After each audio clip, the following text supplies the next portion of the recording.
السلام عليكم ورحمة الله وبركاته.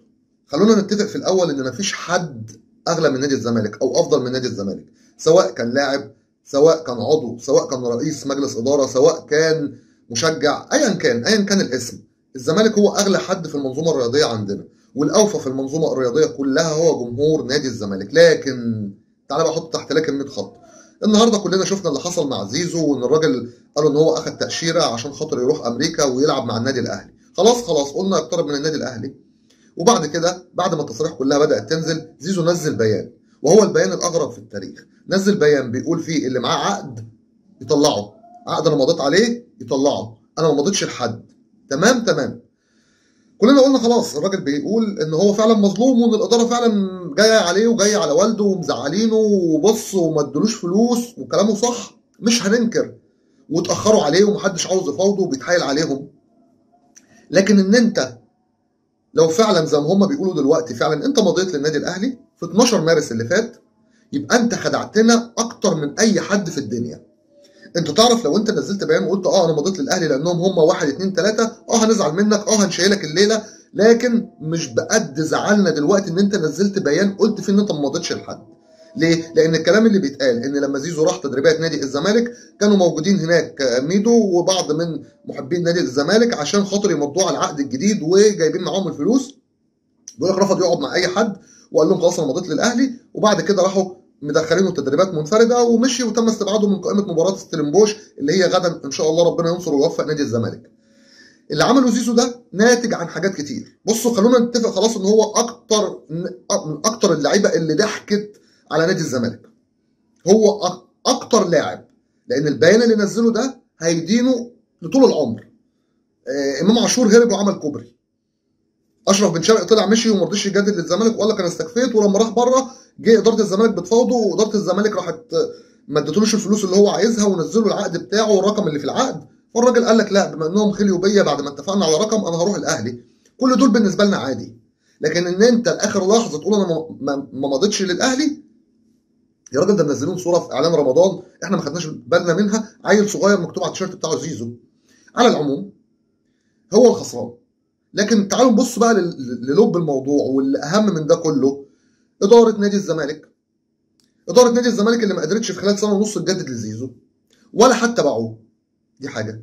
اداره نادي الزمالك اللي سابت بن شرقي يروح الاهلي مع ان كان الزمالك كان هيقدر كان خلص معاه وسابوه. غرامه كهرباء اللي اتاخدت بالجنيه المصري. اسامه فيصل اللي اتساب عيني عينك كده، ساب راح البنك الاهلي اسامه فيصل. كل ده حاجات بتبين ان مجلس اداره نادي الزمالك هيودي الزمالك فين تاني؟ هيعمل ايه؟ ويا ترى مين بعد زيزو كمان هيتعمل فيه كده؟ يعني مين هيتباع للنادي؟ مش هيتباع، هيروح كده ببلاش. ايه اللي بيحصل ده؟ ايه اللي انتوا بتعملوه ده؟ لك ان تتخيل بقى ان كان في ناس تقول هو اصلا انت عايز بن شرقي يجي الزمالك؟ ده زيزو غيران من بن شرقي، فازاي هيخليه يجي الزمالك؟ لا يا عم مش غيران منه، وحلفت 100 يمين اياميها وقلت بس يجيب بن شرقي. ادي زيزو اللي راح لبن شرقي، مش غيران منه. حد كان يقول لك ان امام عاشور ما بيحبش زيزو، هو راح لامام عاشور. كل ده حاجات محدش يتخيلها. لكن اللي اغرب من ده كله واللي يخليك اصلا بتشك في صوابع ايدك ان المفروض المجلس اللي كل الناس كانت عماله تقول هو اللي هينقذ الزمالك وهو اللي جاي يصلح الارض، يصلح الارض المحروقه. لا، ده كده شكلها الزمالك بيضيع بينهار. اصلا ده لسه لغايه دلوقتي الونش ما تمش التجديد له. ده في كلام ان الاهلي بيفكر في الونش، وفي كلام ان الاهلي بيفكر في حسام عبد المجيد، وفي كلام بقى اكتر من كده ان نادي الزمالك مش ناوي على حاجه. خلونا نقتنع ان اداره الزمالك ما رضيتش اصلا تجدد لزيزو من الاول، وكل ما يتكلم معاهم يقولوا له مفيش فلوس. تمام. على العموم اداره نادي الزمالك غلطانه زيها زي زيزو يمكن اكتر. هي اللي فرطت في زيزو، وهي اللي سابت زيزو. من الاول كان ممكن تخلصه، من الاول كنت ممكن تنهي الموضوع، لكن انت جيت في الوقت المتاخر بعد ما هو مضى. ده ماضي يا راجل من حوالي شهر. ده مصيبه كبيره، مصيبه اكبر مما تتخيل. وايه اللي يزعلني؟ ان ميدو، حازم امام، عمرو الجنايني، الناس اللي في لجنه التخطيط جم قال لك خلاص هنخلصه وان شاء الله هو زملكاوي اكتر من اي حد. تمام. طب هو ضحك عليكم وقال لكم انه ما مضاش للاهلي؟ ضحك علينا. عايز تقنعني ان الناس دي بمجلس اداره الزمالك مش عارفين ان زيزو مضى للاهلي من سنه، من شهر؟ استحاله، استحاله. ايه؟ ويبقى بقى الجمله الشهيره هي اللي هتبقى على نادي الزمالك: كلهم خانوك يا ريتشارد. ريتشارد قلب الاسد. وكده اشبه نادي الزمالك بريتشارد، كل بيخونه. وبعدين لحد امتى نادي الزمالك هيفضل كده؟ والله ما كان حالنا. وخساره بطولات، العاب صالات على طول على طول على طول، مفيش صفقات وصفقات كسر وحاجات من دي كتير، مع اللي احنا قلناه، مع كهربا، مع غرامه كهربا، مع رحيل زيزو. وزيزو ايه؟ ده زيزو رايح من قلب الزمالك لقلب الاهلي. دي ما بتحصلش، ما بتحصلش. واداره الزمالك ولا حس ولا خبر. لا لا لا لا، والله العظيم الواحد زعلان موت، زعلان من اللي حصل ده موت.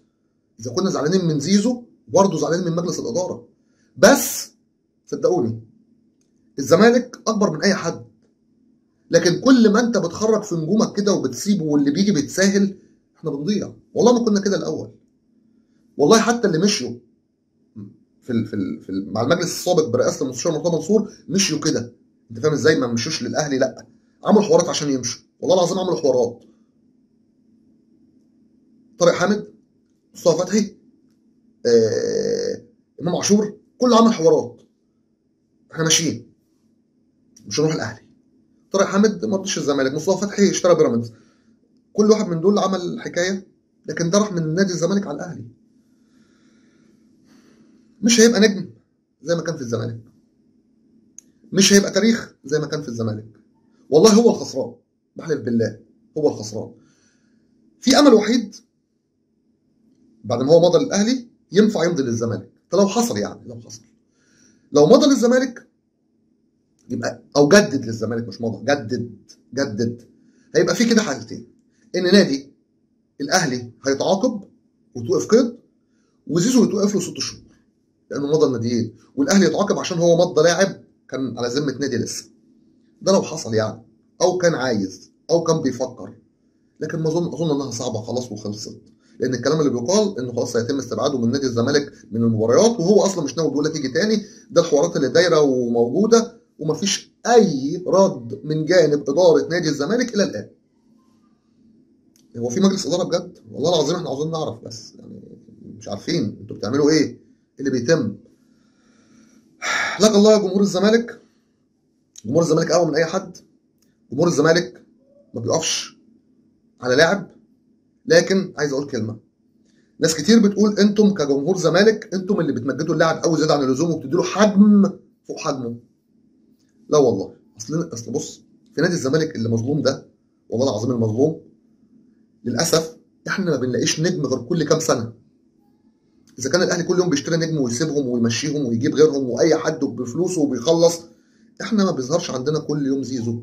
احنا ما بيظهرش عندنا كل يوم فلان وعلان. بلاش اذكر اسامي ثابت الزمالك كمان. الناس اللي سابت الزمالك دي اتنجموا في الزمالك واتعملوا في الزمالك، بس احنا ما بيظهرش عندنا نجوم. احنا بنعاني عقبال ما نلاقي لاعب كويس، لاعب سوبر. اذا كان الاهلي فيه 5 و6 و7 سوبر، الزمالك بيبقى فيه واحد، ما بيبقاش فيه 2 حتى. فده غصب عننا مش بمزاجنا. السؤال بقى اللي هننهي بيه الحلقه: يا ترى مجلس الزمالك محضر لنا مفاجاه ايه جايه؟ وما تقوليش اصلا انهم هيجيبوا بديل لزيزو واحسن من زيزو. هم مش هيجيبوا حد، واذا جابوا هيجيبوا صفقات عاديه خالص خالص. هم مش عاوزين يدفعوا فلوس. مش مفيش فلوس، لا، مش عايزين يدفعوا فلوس. بكده تكون انتهت اخبارنا النهارده. عاش الزمالك، حب في قلبنا. هندعم نادي الزمالك، مش هنتخلى ابدا عن نادي الزمالك، ودائما وابدا في ظهر نادي الزمالك الى ان ينتهي بنا العمر. اترككم في رعايه الله وامنه، وحاول استغفر لكم مني خالص حبي وتقديري واحترامي، وان شاء الله قدم افضل. عاش الزمالك، حب في قلبنا. والسلام عليكم ورحمه الله وبركاته. يا احسن واعظم واوفى جمهور في الكون، جمهور نادي الزمالك العظيم.